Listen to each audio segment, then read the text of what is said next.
in a few days, but in this chapter, and I promise I'll bring this back. All right, in this chapter, we've covered how the world has changed, and we've looked at basically revolutions. Okay, first we looked at various social and political revolutions. All right, so the American, the French, Haiti, and then Latin America. The last time we met, we talked about an economic revolution, how mercantilism, basically ends, and we see the early parts of capitalism and how people now begin to market and, make stuff and sell stuff for the purpose of making money and all of this other stuff. And so now we get to the last revolution we're going to look at. Well, there'll be one or two, but little teeny things. Is the Industrial Revolution, okay? Because now that politically things have changed, now that we have a financial system in place that basically says, hey, you can get as rich as you, pardon my French, fucking want, all right? Make all the money. Who cares about Emily, right? As long as we can make money off of her, okay? So how does it start, though? In Britain, okay, in the early 1800s, they discover these huge deposits of coal and iron, all right? Now, iron, people already knew what to do with that, okay? You melt it down, you make it into different tools and different things, and, thanks to different areas, and this is back to History 101, you use iron and you mix it with different forms of carbon to make steel, all right? And you can use steel for different things. But now that there's these huge supplies of iron, we can, really do a lot with it. But what the hell is coal? What use is this black piece of rock? The way they discovered it is that there's these guys, they were like out camping, they were, building a fire, and they were trying to put like rocks around because if you put the rocks, it reflects the heat and back at you. They found these black rocks and they figured a rock's a rock. And so they make the circle and they do the fire, and then they realize that the rocks are catching on fire and they're producing heat, and that the heat that it's producing is longer than the wood that's burning, and it's hotter than the wood that's burning. And so they realize this is a new source of energy, okay, that they can use, all right?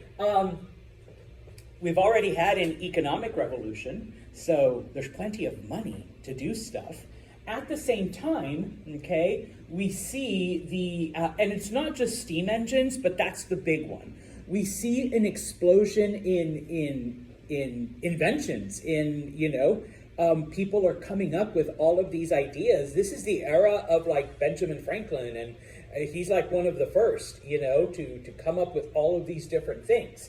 Okay, and so where mercantilism, remember, colonies were basically their only purpose was to make the mother country rich because wealth is power, power is wealth. All right, now, okay, yes, colonies, you're still our raw material provider, but now you're also our consumers. Okay, and so we're going to make even more money. All right, so where does it start? Well, after the discovery of coal and iron. Okay, for now, it's like, okay, so yeah, this coal burns really hot and burns longer than wood. In 1769, and he's actually an American, a man named James Watt invents the modern steam engine.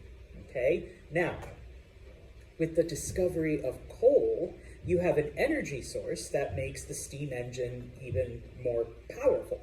Okay, basically, what happens is first, it's used on a train, okay, for transportation, okay? This way, you don't have to take rivers and canals. This way, you don't have to, tire out your horse. This way, you're not in a wagon, okay, where you're limited, once again, by the speed of your horse.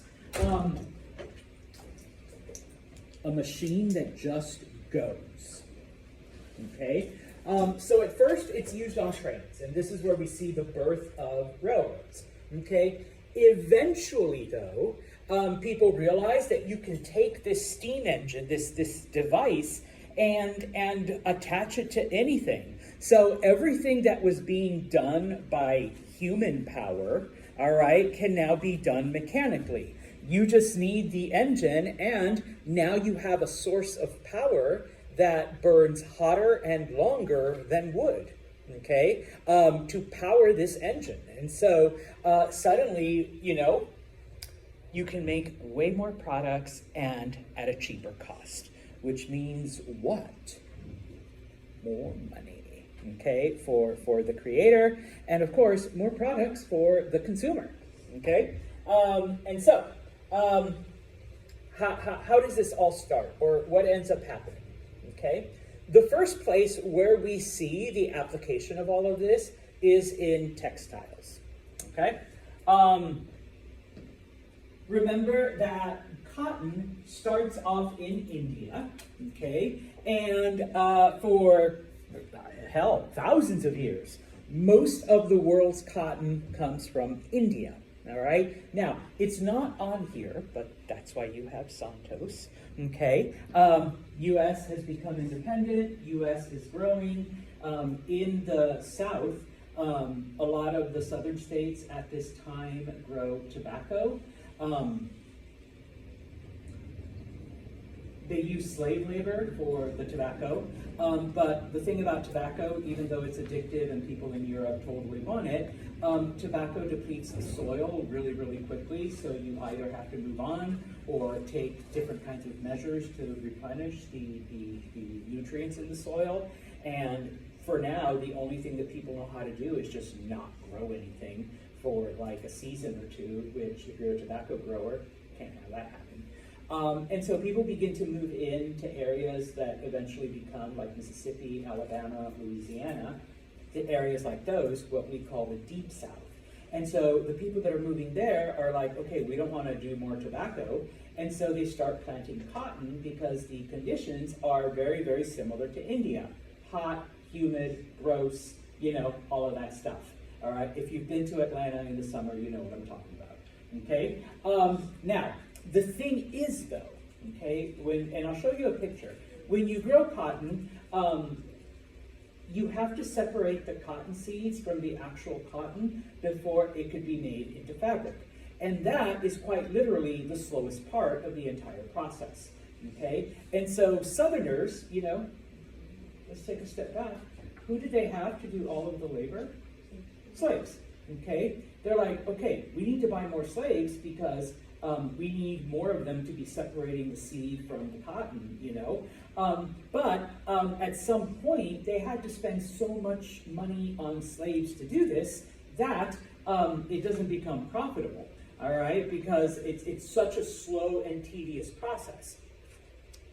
But then, a man in Massachusetts named Eli Whitney invents a thing called the cotton gin, okay? And what it does, originally it's just a handheld device, and you crank it. You put the cotton in, you crank, it's got these weird little metal teeth and all this other stuff, and it separates the cotton from the seed without barely any effort other than doing this a lot, okay, all day.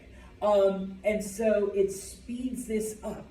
The slowest, most tedious part of growing cotton has just been eliminated by the invention of the cotton gin, okay? So that by 1840, okay, because more and more people begin to move into the Deep South, more and more people are growing cotton, buying slaves, it's yada, yada, yada. It spreads into Tennessee, parts of Kentucky, parts of Missouri, Texas, all right, and even into the Old South like Georgia and the Carolinas.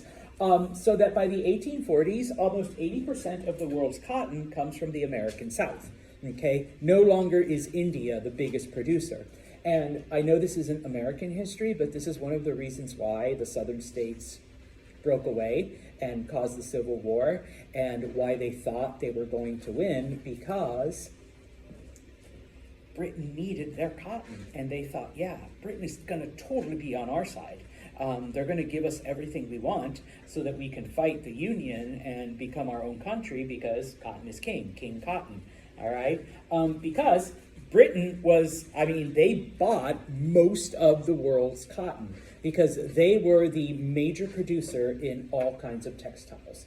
Okay, eventually, pretty much every other country except the United States was driven out of business because all of the cloth came from Britain, and Britain got all of their cotton from the American South. Okay, so eventually, cotton gins get bigger. Eventually, cotton gins are fitted with steam engines, all right, so that now the process is like, machine operated and not human operated. Even today, today it's like diesel powered, but you have these big ass cotton gins that do the same thing, okay? Oh, and then later on, and this is still Eli Whitney, he comes up with the concept of interchangeable parts, okay? Now, before Eli Whitney, all right, if you wanted something built, and the easiest example, because it's the first thing he did, guns, if you wanted a gun built, or if you wanted a gun, you went to a gunsmith, and he would melt the metal or have a blacksmith do it. He would fashion the pieces together. He basically made you, let's say, a rifle made to order. It fitted you, okay, by your specifications and the whole thing. If something happened to your rifle, you had to take it back to that gunsmith to fix, okay? And it was a very lengthy and a very expensive process, but it was a quality product, and it was unique, and it was made for you. With interchangeable parts, though, you want a rifle, okay? Now people begin to manufacture just specific parts, okay? All you're doing is the barrel. All you're doing is the handles. All you're doing is the hammer mechanism.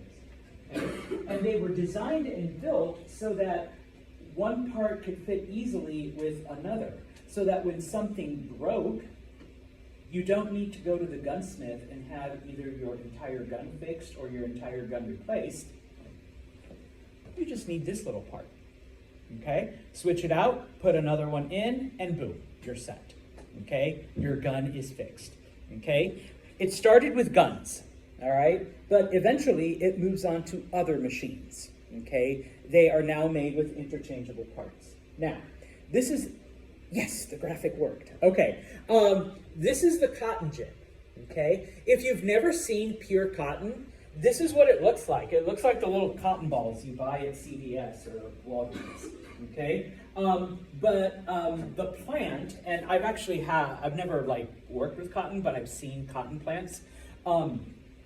You have to go in and just pull it out, but these little things, they're very pokey, they hurt, like they will stab you. Okay, so when you're harvesting cotton, you literally come out with your fingers all bloody, and you have to wear gloves and wrap them up and every day because those things will stab you. But inside the cotton balls, you can't really see it, is just a bunch of seeds. So you put the cotton in here, turn it, the seeds are spit out, and you have clean cotton. And now the cotton can be sent to a textile manufacturer to be spun into cloth, which is then made into clothes. Okay? And so, yeah, having to go through it and do this to pick out all the seeds, you could have 10,000 slaves doing that, and it's still like a really slow process. But you just spent, money on buying 10,000 slaves. It's not worth it. Okay, but with this, now you can put all those slaves, except maybe let's say 100 of them who are doing the cotton ginning, out there to harvest and pick the cotton and poke their fingers and do the whole thing. Okay, the other thing, cotton only grows about that high, so most of the time you're like doing it like this. Okay, and so yes, cotton gin, interchangeable parts. All right, now like I said. This eventually affects everything. And once again, the easiest thing to look at is like your clothes, all right? I've been, I want to say lucky, but I guess I just kind of lucked out. If you've never had shoes literally made specifically for you. One of my uncles in Mexico was, in fact, a cobbler, a shoemaker. I know people don't do that anymore, but this was years ago. This was like 40 years ago, okay? measure your feet, everything, do the whole thing, so that the shoes literally only fit you, because they're made specifically for your feet, okay? Guess where I got these? Amazon. No, for reals. Okay, they're my Adidas hiking shoes. Okay, they're like a teeny bit big. All right. If something happens to them, guess what I'm going to do? Am I going to go to a cobbler and have them repaired and adjusted? No, I'm getting back on my app and ordering them from Amazon. Okay. Because these are made to like fit any number of feet. The same thing with like clothing. All right. Kind of embarrassing. There's a little extra here. All right, because yes, I have a gut, so I have to get like a bigger size, but that does not mean that my arms are super long, so I've got this extra fabric here, okay? But guess what, and somebody else is wearing the same hoodie that I'm wearing today, all right? No, in the back, we're twinsies, okay? So yeah, it's not as if these hoodies were meant specific, thank you for wearing yours today. Were they made specifically for us? No, just go to the bookstore, grab one, all right? They're like a dime a dozen, all right? That's what begins to happen now. Instead of going to a tailor who will measure I have to have an arm this long, okay? Who will measure my arm from shoulder to, and then of course when something needs adjusting, I have to go back to that tailor so that it gets all adjusted. No, we just picked it off the rack and boom, we're good to go. Okay, only once in my entire life, and I'm 51 years old, have I ever had a shirt made like tailored to just me, and a suit made tailored, and I will tell you, that is the most awesome feeling, because that fits you perfectly, and it makes you look, it hid part of my gut, and hid my shoulder, so I actually look like buff, like the whole thing, all right, whereas this, like, the pants are kind of loose too. A little sloppy type of thing. So now, okay, we see then that with the advent of mechanization and the advent of factories and the advent of interchangeable parts, okay, because guess what? Each part of this is manufactured, and then at some point somebody sits there and sews the sleeves onto here, okay? It isn't like all made as a one thing. Okay, and so we see people's lifestyles completely changing. Okay, the first thing that happens is that people who live on farms, people who live in the country, okay, they can't survive anymore. All right, because remember, why do people farm? Why do people have land? To feed themselves. Yeah, I mean, their goal is don't die. That is their goal. Okay, and yes, you have mom, you have dad, you have children, okay, and of course on this farm, dad not only is farming, but he knows how to like build a shed, and he knows how to shoe a horse, and he knows how to like build all this other shit, and mom isn't just mom, but she also like makes, clothing, she knits your socks, and your underwear, and takes the milk from the cow, and knows how to make butter, all right, and cream, and Alfredo sauce, and like all of this other stuff, takes the vegetables and is able to can them and jar them and make jellies and all of this other stuff, okay, so that the family doesn't die, or, and has all the things, and now suddenly you move and you're working in a factory, okay, and this factory, you're doing like one thing, okay? And it's not because you love it. Oh, it is my calling in life, all right? But what are you getting out of it? Money. And with that money, mom doesn't have to make cream anymore. I can just go to the grocery store and buy it, okay? Big sister doesn't have to make me my socks out of yarn and wool. I can go down to TJ Maxx and buy myself, a 10-pack for whatever, okay? And dad doesn't have to thanks dad, wake up, doesn't have to make like tools and then go out there and dig a well, okay? He can just go down to the Home Depot and buy like any tool he wants and a well digger and like rent one, and there you go, okay? Because he's made money doing that, okay? But of course, okay, we get a complete change in demographics. Number one, Okay, there are chemicals being used to treat, and they still use them. All right, like this weird shit right here, it's probably poisonous or whatever. Okay, or like well, my jacket, nobody else is wearing the DWR treatment, to make it water repellent. Yeah, that's probably not the safest thing. All right, type of thing, all this other.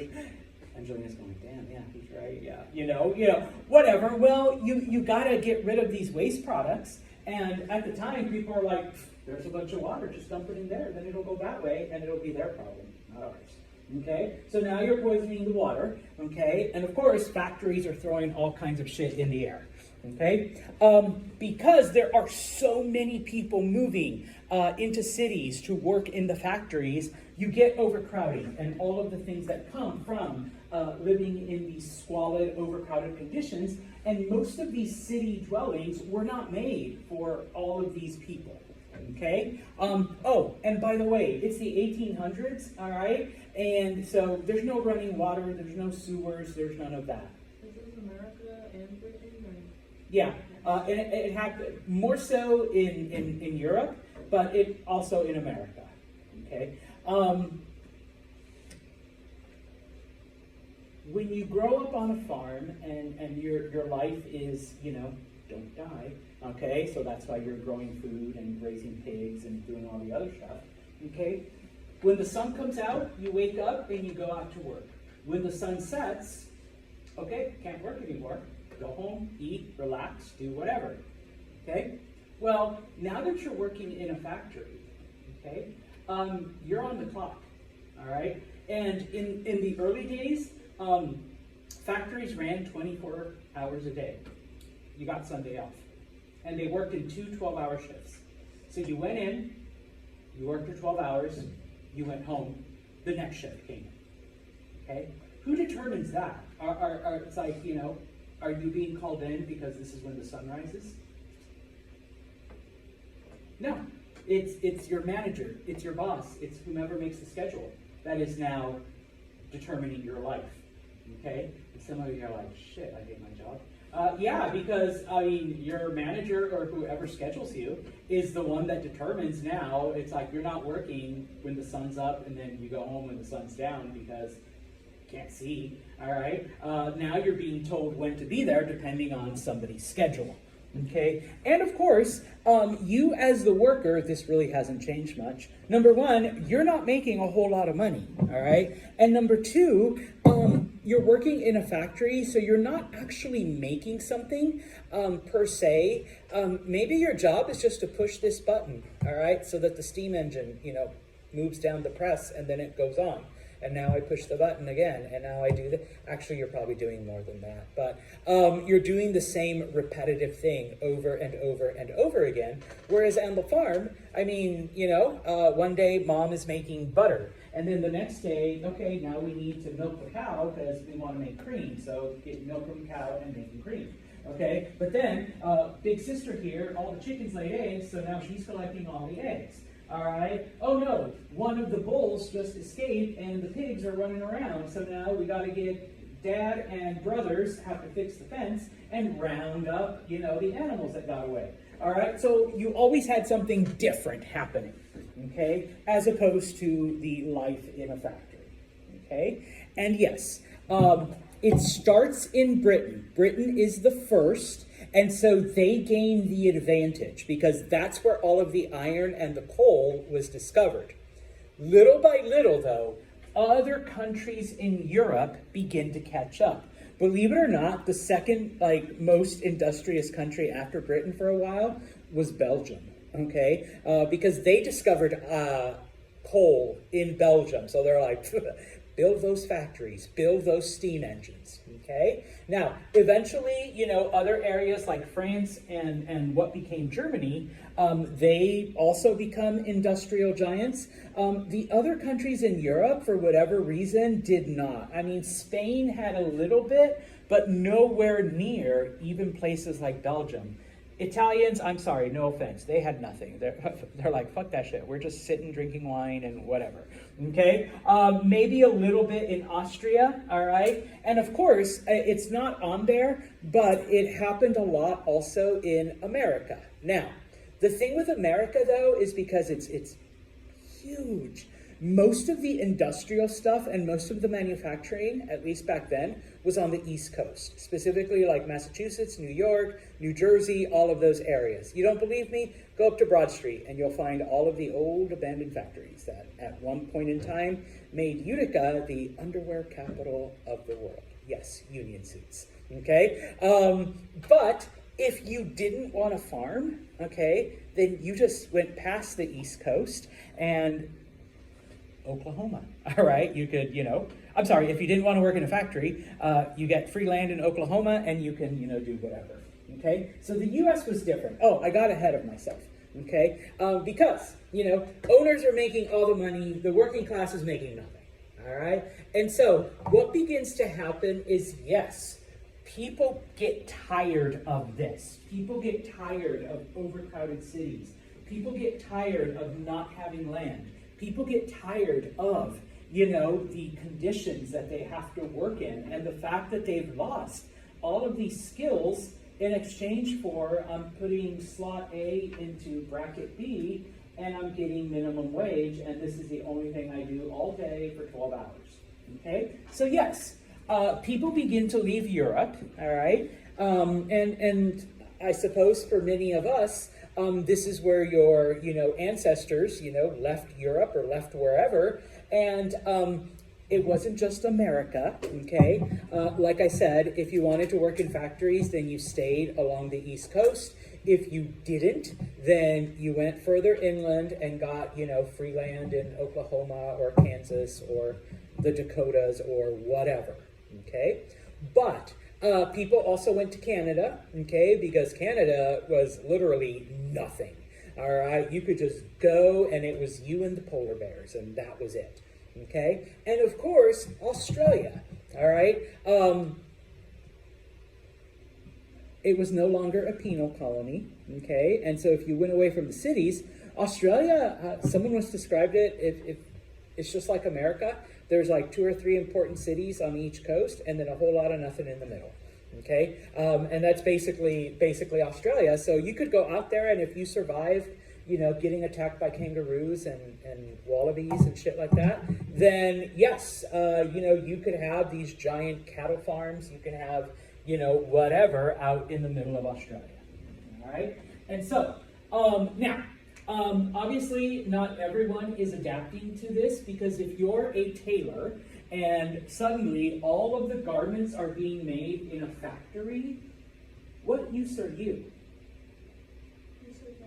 Yeah, no purpose, okay? So, yes, in this case, you see a lot of examples of this is where the word sabotage comes from. It's actually a Dutch word that basically means throwing your shoes into the machine. They literally took off their shoes and threw them into the gears. And I forget what the actual Dutch word is, but it's it comes out to English as sabotage, all right? Because you're like, no, I'm not gonna let a machine replace my skill. No machine can duplicate what I do. Was there social mobility? Was it possible to become the owner?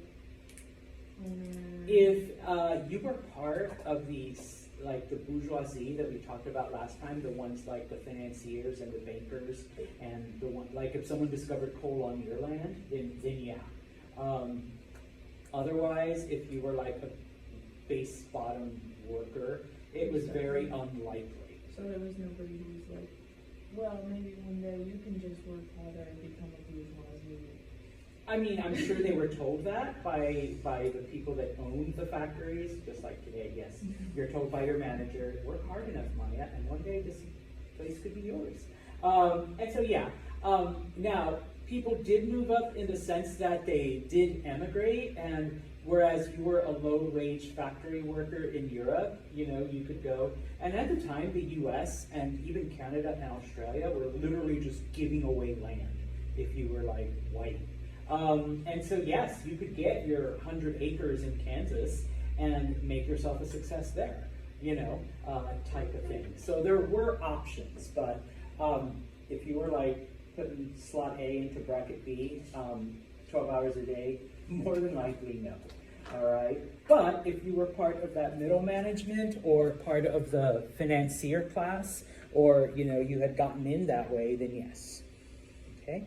Now, obviously, not everyone left because of this. Okay, those are those of you who may or may not have some Irish blood in you. There were certain environmental disasters, and in this case, the biggest example is the Irish potato famine of the I almost said 1940s, 1840s, where Irish people had no food. All right, they were literally being starved to death. All right, and so they went to the factories. But there were so many of them that obviously there's only such a number that can work in those factories. And so most of the Irish, and this is where you get the biggest Irish diaspora, went to America, went to the United States, and in many areas still faced the same discrimination. But if you ever want to watch a semi-accurate movie about this, there's a film called Far and Away. It was made in the 90s. Very young Tom Cruise, a very young and hot Nicole Kidman. I mean, she's still pretty, but she's like my age. Here she's in her 20s still. It's called Far and Away, and it's basically that. It's the story of these Irish people that come to America, work in Boston, and then from there move to Oklahoma and get their free land, type of thing. So anyways, and so all of this is revolutionizing and changing society. And I guess kind of to go back to Liz's question, people got rich, people moved up, but you had to be in a certain class that controlled the money or financed things, or maybe you worked in insurance, or maybe you were an inventor. But for the rest of the people, it wasn't so much. Okay? We're going to switch gears a little bit because there are other revolutions that happen, and this one is pretty quick and easy, okay?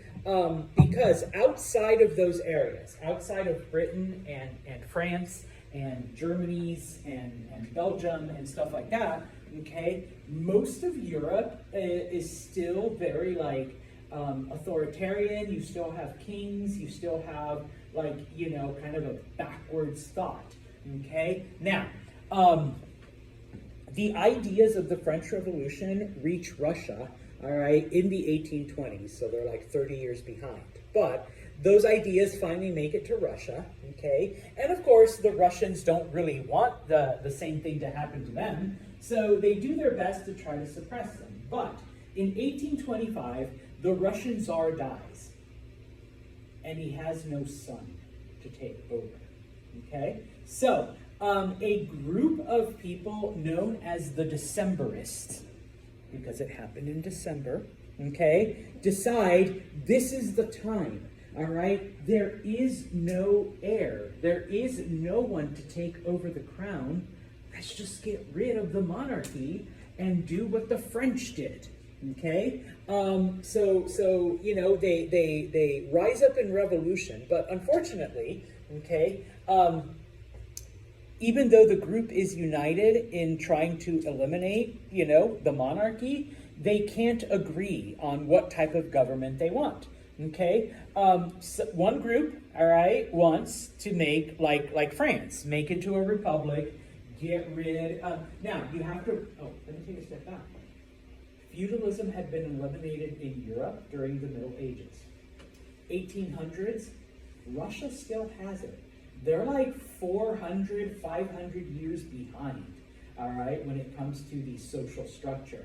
And so these people are hey, the rest of Europe got rid of this 500 years ago. You probably should too, okay? But some people are fuck no, we like having, peasants, type of thing. Other groups wanted to have a king, but they wanted it to be like Great Britain, okay? See if we remember. What does the British king do? Yes, thank you, smile and wave. They wanted a king that would just smile and wave, but you would have other people running the government, okay? Eventually, he's like the cousin of the dead czar, all right, a man named Nicholas. I mean, he's still family, all right, but he's not like in the direct line. He is people are like, you know what, this is the next dude that is even close to like, so cousin takes over. He destroys all of the, revolts and all of the movements. Oh, and by the way, so that they never ever happen again, he creates a secret police. He creates a society that becomes even more oppressive. Okay? And not only that, but he's very, very religious. And so Russia almost becomes a theocracy where they are ruled by the principles of the Eastern Orthodox Church. So, like, religion and politics become intertwined, and this is what the Tsar wants. Okay? Pure obedience. If you disobey me, you're disobeying God, and you're going to hell, and oh, by the way, I'll send you there faster. Okay? Or not me, the secret police. Okay? Type of thing. All right? So it doesn't work out for Russia.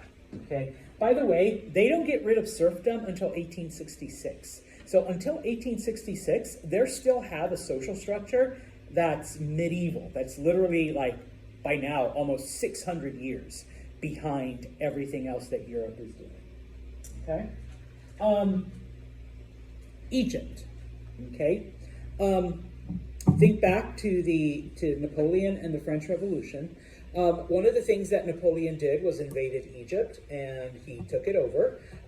It is from that time that we get the Rosetta Stone, thanks to Napoleon, and we're able to translate old Egyptian hieroglyphics because the Rosetta Stone, part of it is written in hieroglyphic, part of it is written in hieratic, and then part of it is written in Greek. And after scholars studied it, they realized, hey, the Greek part matches the other two. And so they're able to translate, stuff that way. Okay? Well, we all know what happened to Napoleon and what happened to France. So this creates a power vacuum in Egypt, and Egypt is actually able to break away and be like semi-independent. Eventually the British come and handle things, but for a little bit, the Egyptians are kind of independent. Okay? And a guy named Muhammad Ali takes over. Not the boxer, but just FYI, that's where he got his name from. Here, I'll take just random shit. His name is Cassius Clay. He converted to Islam, and when he converted, he wanted a new name, and he took the name of this Egyptian leader. So he named himself Muhammad Ali after him. Okay? And basically what he does is okay, yeah, maybe Napoleon wasn't like the best, okay? But some of those French revolutionary ideas are pretty good, all right? So he actually began to implement a lot of those ideas that the French had brought, okay? Specifically with education and agriculture, he actually followed a lot of what Napoleon did. If you recall, Napoleon felt that everyone should have access to education depending on your ability and your skill, not because you were born in the upper class or because you have the money. And so during this time, Ali opened up schools so that everyone who had the talent and the desire could be educated. Specifically, though, obviously agriculture, because Egypt has always been an agricultural powerhouse, and we want to keep it that way. Okay. In addition, he realized that Egyptians, or just Arabs in general, had been ahead in medicine for several hundred years. And little by little, Ali realizes, hey, we've started to fall behind in some of that stuff.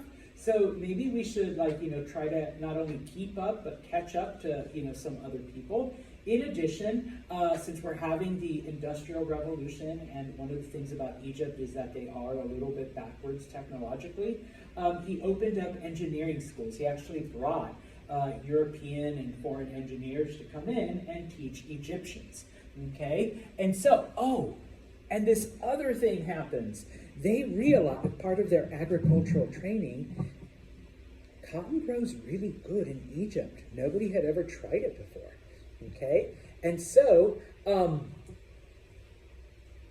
they start doing it, and Britain and it kind of led to them being taken over by Britain, because Britain is like, well, the American South is in the middle of a civil war, And so, you know, obviously we don't want to get involved with that. And this is actually the reason why Britain never went on the side of the South, because now they can get all of their cotton from Egypt. Okay? And so then later the Brits took it over.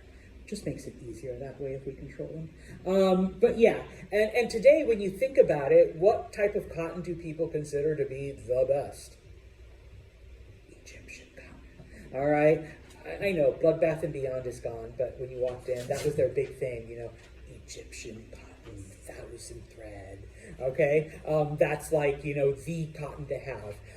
Not so much for clothing, but for like bedding and stuff, because it's soft and it's luxurious. Okay, so always look for Egyptian cotton. Okay, some of the other things that he did, those canals that were built way back in the days of Darius. He had them dug deeper and wider and longer to be able to extend to other places.